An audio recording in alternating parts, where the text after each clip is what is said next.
Hey, GenXer, you're slogging away in a job that's depleting your soul, but you tell yourself you have nothing to complain about. The paycheck is steady, benefits are reliable.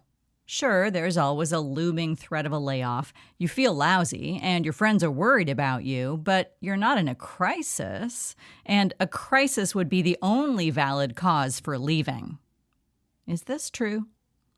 Our culture normalizes the idea that hitting rock bottom is the appropriate catalyst for a life change, but it's possible to improve your life without a dramatic crash. So let's talk about the idea of pre-traumatic growth, building the resilience you'll need to step away from an unfulfilling corporate career before a crisis strikes. This is Burn the Map, the podcast for Gen Xers dying to leave corporate and build something of their own. I'm Shelley McIntyre, a certified coach with decades of experience in corporate strategy and tech. Subscribe so you don't miss an episode. Let's get into it. Getting to a breaking point is awful. A health scare, the loss of a relationship, a global pandemic. We all know what it feels like to go through it and then slowly crawl back out of the hole. Emerging can also be clarifying. You look at your life with acute vision and an intense need to align with your values. When you take an action in response to that crisis, like quitting a job or moving to another city, you don't have to prove your decision to anyone. You just went through a crisis. Of course you had to make a big change. Besides, we Gen Xers love starting over stories. Hearing about people who reinvented themselves after getting through something awful. Shawshank Redemption, Jerry Maguire, VH1's Behind the Music series. But you might have inadvertently gotten the memo that you also had to go through a catastrophe to earn the right to make a big move. You worry that making a change absent a crisis will seem reckless and selfish, so you stay. Your crushed spirit doesn't get more than a few Google searches and a half-hearted vision board. We can do better than that. Your desire to improve your life is all the reason you need. Burnout can feel like a million cumulative paper cuts. You have to dull your senses to cope. Your curiosity and energy both take a hit when you're just trying to get through the day. It all feels even harder if you then judge yourself for your lack of motivation to investigate new ideas. Your unhappiness can come out in other ways too. Some of my clients get sick a lot. Others start having weird and uncomfortable social interactions. You might take small actions just to reclaim a sense of agency over your life, like buying clothing that feels like armor, or making everyone in the house listen to hair metal. You're not in a crisis, but one is brewing, so let's head it off. To grow before that crisis happens, you'll need to build resilience, gather your resources, and take some tiny experimental steps. This process is slow and intentional. Because you'll have a sense of ownership over your circumstances, you'll be less inclined to make impulsive decisions. You'll start to nurture your curiosity and follow your interests. Maybe your ultimate goal is to leave the job, even if it's stable.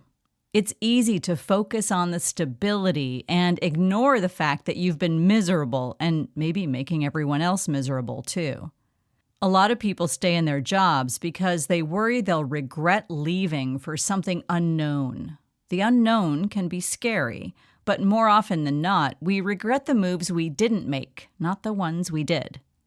And this is the point of pre-traumatic growth, to create a stable base and secure harness before you leap. Your resources are the qualities and people that will support your future decision to leave and pursue something that feels more like you. Like Legend of Zelda, the more resources you gather, the more resilience you'll have to handle the difficulties of change. And before you say you hate change or you're afraid of it, let's place that fear where it belongs. You've been through lots of changes before and you got through each one. So it might not be the change itself that's scary, but the feelings that change creates. I promise you can handle feelings. Besides, they don't stick around for long. The first and most important resource is your body, your home for all time. If you aren't already eating well and exercising, start. Get outside regularly, drink enough water, go to bed on time.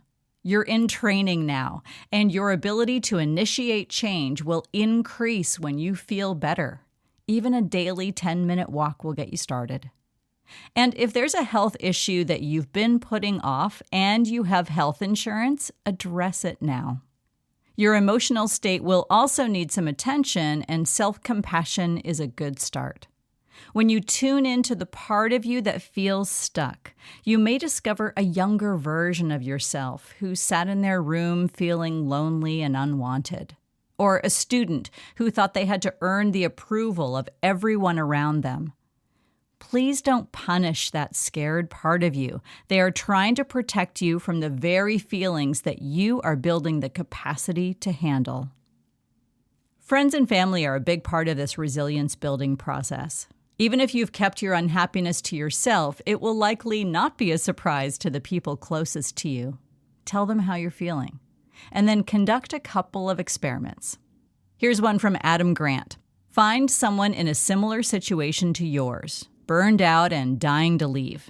Ask them if they are open to some ideas for how to handle it and how to get out. Then listen to what you tell them. That's for you too. Here's another one. Ask a close friend what they would think if you quit your job. You may be surprised to hear the cheers that come back at you, and you may soften the fear that you'll be perceived as a failure if you leave.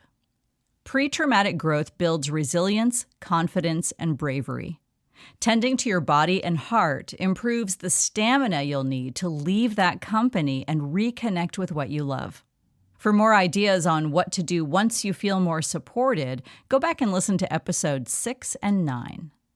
Many of us operate under mistaken assumptions about the reactions we'll hear if we announce, "I don't like this anymore," and then leave. But get this, the people whose judgments you fear are probably also yearning to get out of their jobs. You're part of a big club of non-identifying members. Imagine that you're 85 years old, looking back at this very day. What would you say to the present day you? I'd wager that you would not tell yourself to suck it up and stay put. That wise older you might express compassion, remembering how it feels to be afraid and sad. But you also know that there are more chapters ahead and time is getting shorter. Pre-traumatic growth is deliberate, steady, and will pay dividends for decades. It will help you weather the storms of upcoming planned and surprise changes, of which there will be many. Knowing you can rely on yourself and the support of others can save you years of slow soul rot. You don't need a breakdown to start. Just start. Burn the map. Build what fits. Thanks for listening to Burn the Map. Gen Xer, you already have what you need to build a life that feels like yours. Want more tools and insights? Head to burnthemapcoaching.com. And if this episode sparked something, send it to a friend. It might be exactly what they need to hear.